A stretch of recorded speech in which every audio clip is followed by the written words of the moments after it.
Today we're gonna talk about legs. One groomer tells that she struggled with the legs.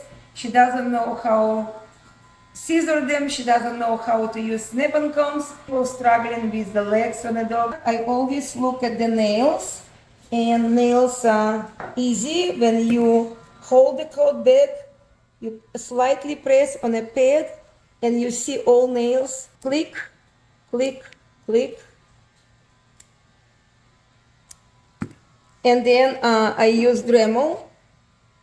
That's the little busy bee.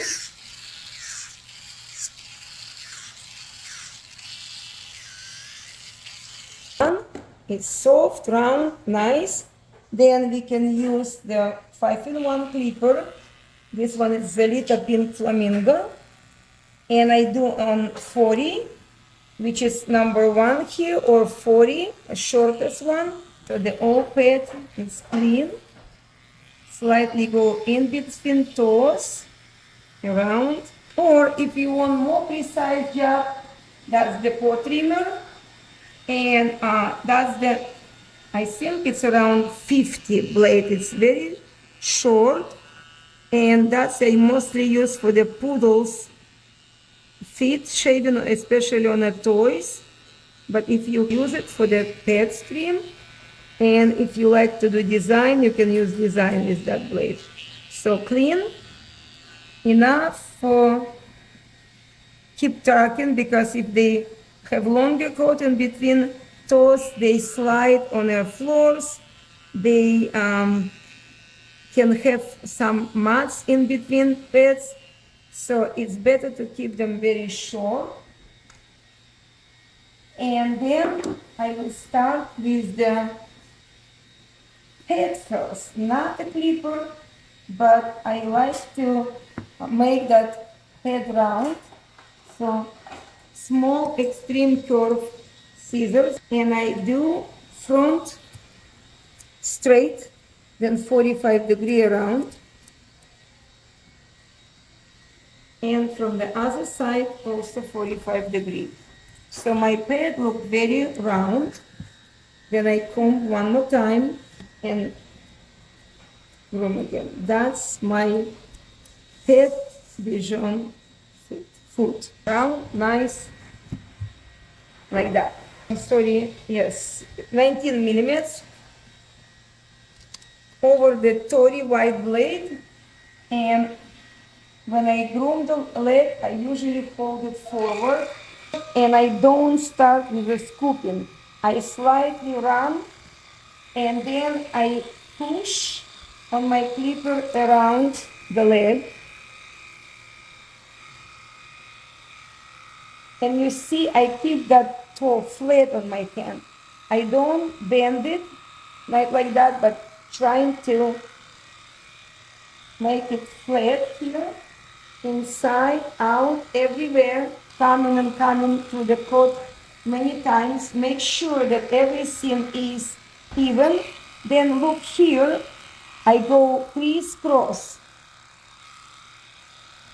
It's not coming up all this coat, and it's actually much smaller in a volume when we finish. Then here by the upper arm, I use the same blade and go reverse, blend to the body, so I don't have any gaps. When you go reverse, it's a one size shorter.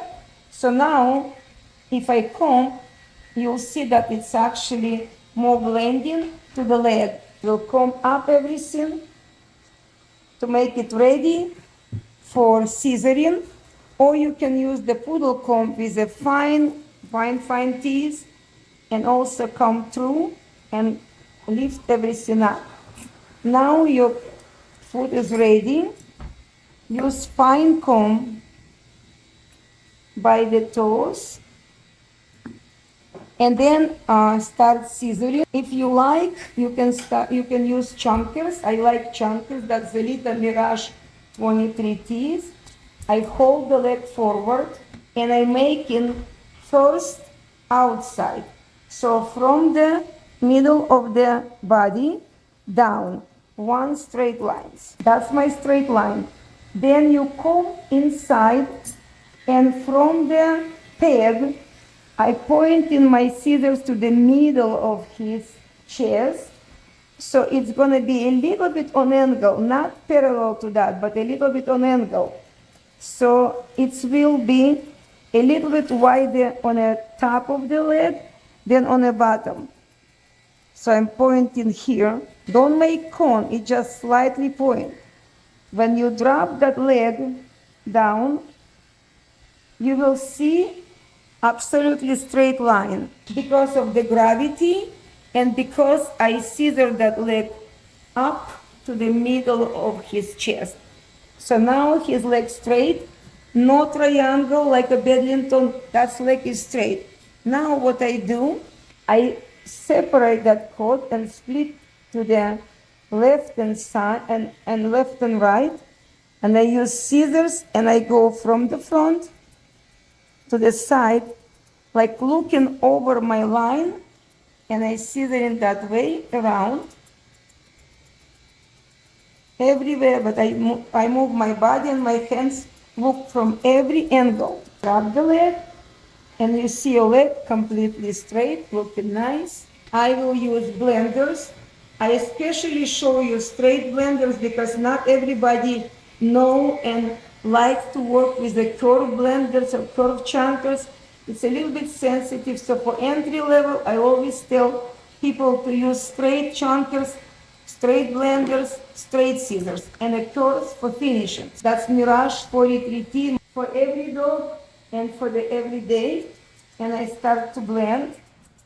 You see I'm following direction of the body, and I never go straight or never across.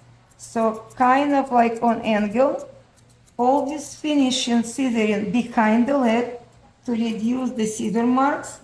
Same here, from that part you blend and you finish behind the leg. So from the top to the bottom, and I finish in my scissoring always behind the leg.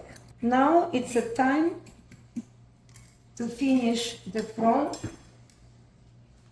of the pad again, 45 degrees to the table, finish it nicely from every angle of view. Check with your fluff comb. That's our new Zolita Daichi combs, Japanese combs. It's a lifting comb, and you see it's a banded. So with banded teeth it's much easier, and push it down and scissor more. Again, check one more time, pull every single piece of coat. I like very nice finished fit. So, and you can check with a poodle comb from up, you see your leg is straight. Want to check from the side, then I will move my dog this way. Come on, good boy. And then I look from this side, and I use my blenders, and whatever is sticking off the line, go with the blenders, same behind the leg, and the leg is ready.